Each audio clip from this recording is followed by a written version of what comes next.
Hello hello नमस्कार नमस्कार सबैजनालाई।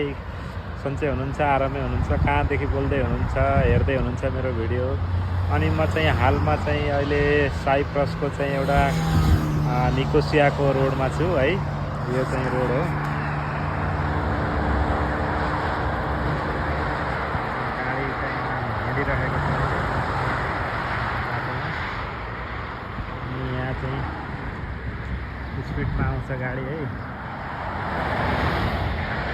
यहाँ हामी बसबाट ओर्लिएर बसेको छ बाटोमा। यो चाहिँ बाटो। अनि यहाँ एउटा होटलहरू छन्, लाइक हाइवेमा होटल हुन्छ नि त्यस्तै छ यहाँ है। तपाईँहरू कहाँदेखि हेर्दै हुनुहुन्छ भिडियो लाइक कमेन्ट गरिहाल्नु होला है। ल त्यसो ल बाई बाई हजुरहरूलाई।